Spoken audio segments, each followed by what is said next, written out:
You are not a million miles away.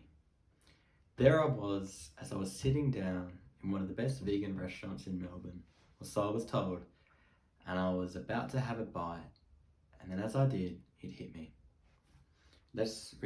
Roll back a bit. My name is Salvatore.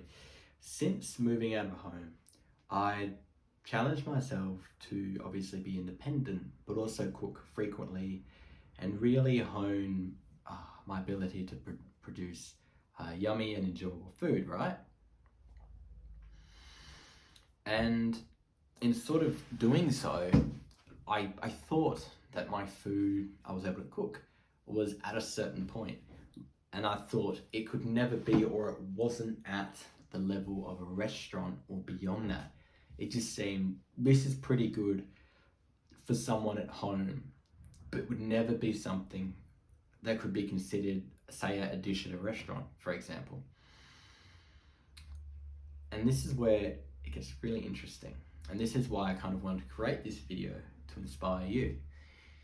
So, recently, I took my girl on a trip to Melbourne to sort of as a gift to spoil her as part of getting Taylor Swift tickets. We were super successful and it was a birthday gift to her. But as well as that, we went to Melbourne to go on a bit of a gastronomical adventure. And we did eat some really, really nice food and we had some really good experiences. However, there were a number of examples that I'm going to touch upon in this video that made me think of this, that in reality, I'm not that far away, or what I'm putting these restaurants up on a pedestal might not actually be the case, which is really, really interesting the way I reflect on this. Now, I'd like to preface this all by saying I am by no means an exceptional cook. I have not gone to study to be a chef. I have not gone to culinary school. I've not done anything in that magnitude. And all I cook is basically vegan, plant-based dishes. I don't really know how to cook chicken, meat, seafood, etc. Like now, I just only know how to cook plant-based food, particularly savory. But I have somewhat recently shown that I do have an aptitude to produce actually yummy desserts as well, like plant-based vegan desserts, which is also pretty cool to see myself challenge and grow in that way. And that's the thing. That's what I see my level at. So it's just sort of okay. It's nothing, say, special. And I would say my girl is a fantastic cook. She cooks the same thing, vegan, plant-based. And her cooking, I feel, is at least a tier above mine, if not 2 tiers above mine, in terms of she produces really, really, really yummy food that could, I feel, be served at a restaurant. Or at least it's something you'd be like, wow, you'd tell your friends about and be like, this is a really, really, really yummy dish. You'd be really proud of the fact that dish was produced and it was made with such love. So that's how I see, say, us, for example, and our level of cooking. Now, by no means, the purpose of this video isn't necessarily to be negative or put down these restaurants per se, and I'm not going to name them. I'm just going to give an example of kind of where we ate and what we had. But I wanted to serve as inspiration for you that through your own self-development journey, for example, in cooking, you can actually get yourself pretty far along, which means that the food that you can cook at home is so good that you don't necessarily need to have that or can only have that experience at a nice restaurant. So let me start with the first example. And this was the first instance on the trip this happened. So we went to what was considered the, I think, first and only fully vegan Italian restaurant in Melbourne, right? And at first it was kind of a bit tricky to pick what to eat because obviously everything on the menu we could eat, whereas normally when we go somewhere there's only certain limited options. And in doing so, we kind of consulted with the waiter, and he didn't particularly point us in much of a direction, which I'll touch back upon later. But what we did decide is we went on the internet, we saw what dishes people had, we kind of got a sense of what might be really nice. So I kind of got the carbonara, and my girl, she got the tartuffe, the truffle, right? So we thought, okay, that's going to be good. And then the main came out. Of course, there were dishes before which are really nice. The vegan salt and pepper squid was exceptional. But when it came to these mains and when we had them, that's when it started to hit me. Particularly with the carbonara, it tasted exactly like Kraft mac and cheese. Not that there's anything wrong with Kraft mac and cheese, but it tasted overtly quite bland. And in particular, it was not salted enough. It kind of felt to me that if they were trying to recreate the carbonara, it seemed like from a flavor profile, there seemed to be this missed opportunity in terms of what they had done, which is kind of disappointing. And then on the truffle side of things, that dish was okay. I mean, it wasn't salted enough. And then when we did ask for salt, the salt grinders given to us was so old and did not work. You could actually not extract any salt by going like that, which is actually absurd, but kind of sort of you gotta be kidding me. So if those were the mains, that I feel was pretty disappointing and kind of made me think, I've cooked better pasta dishes than this, right? And that kind of got me thinking about what this video is now. But I feel it's in the second example that I'm about to share that things kind of really hit me, and I was kind of a bit at the point where I feel like, yes, if you cook well enough at home and you really try hard, you have great ingredients, you use great utensils, you improve every dish you make, then you can actually produce something that I feel is actually on par with a restaurant. Now, for the second example, we had what was like a feed me menu. And the menu was really, really good. We had some dishes on there that were fantastic. But then again, it came to the main. So the thing with this feed me is we didn't actually get to pick anything on it. Now I'm kind of wondering, going back, if that might not have been the best choice. Maybe comment below what experience you've had with feed me menus and where they've left you versus ordering just simply off the menu by using your own discretion.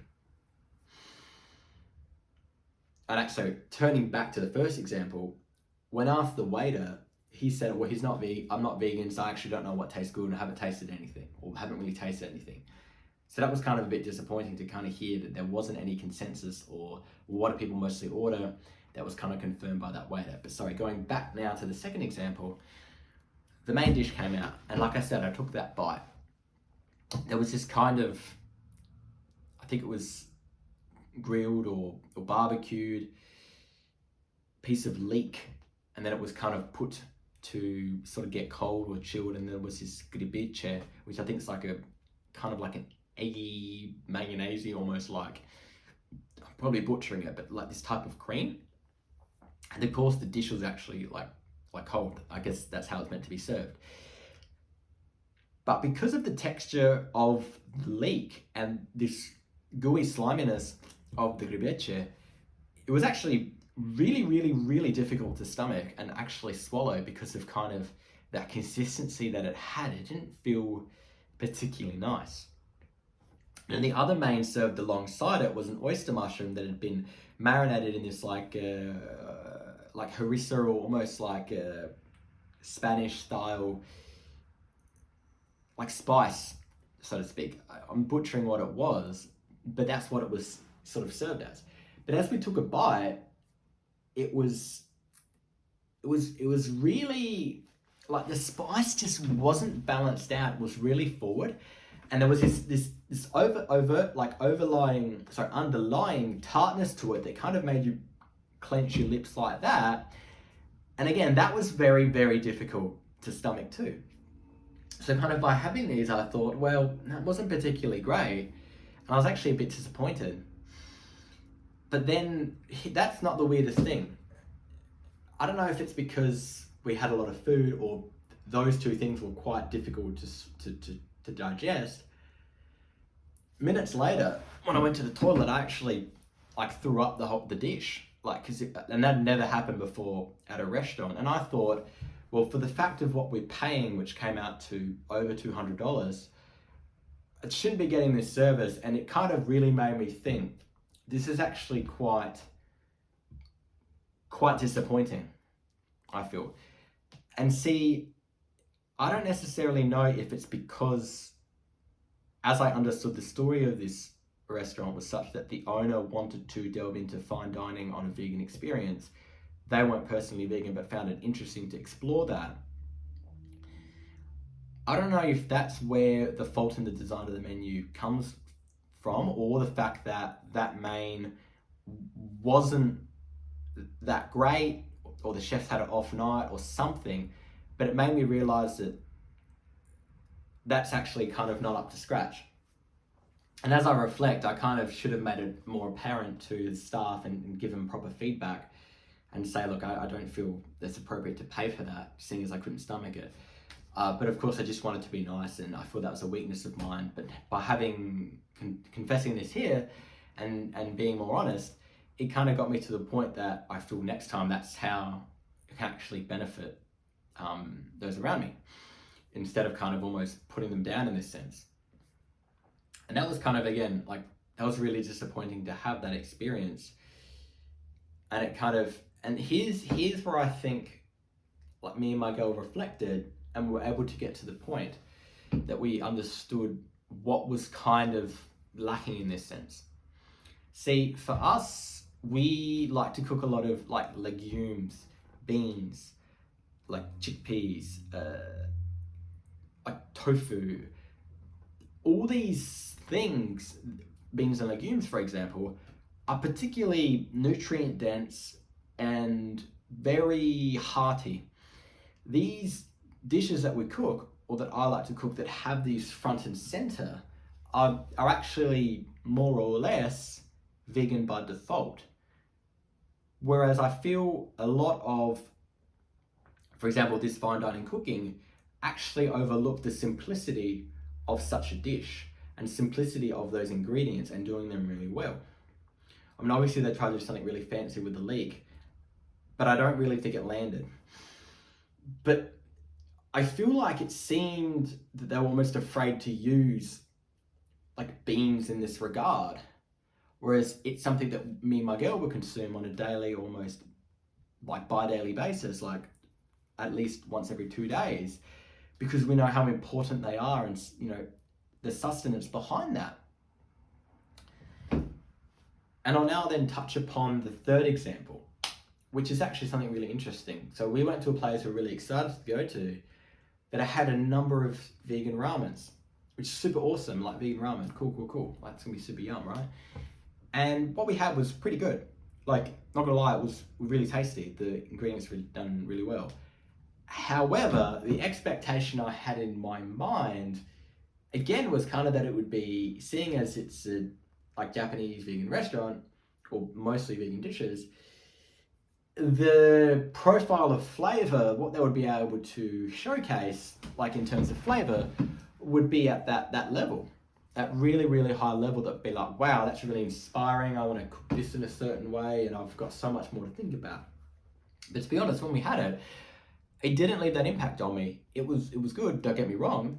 It was almost great, but it felt like the ramen that we previously cooked for each other and for friends was actually better than that, and had more depth of flavor profile, more just, you want seconds of that dish. And I kind of liken that to my friend having this dish that we'd served him. And he actually wanted a second serving, and so too did his girlfriend. They enjoyed it so much, and of course I prefaced that it would be vegan, they knew that, but they trusted me to deliver and produce something really, really nice that they'd enjoy. And that's where I felt you're not a million miles away.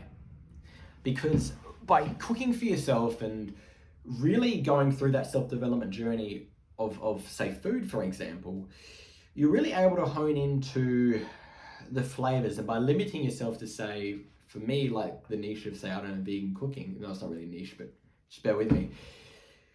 That allowed me to challenge myself to think really critically about what's the best way we can do these things and kind of get a really, really good flavor to come through in people's mind that makes them really remember this dish as something really special.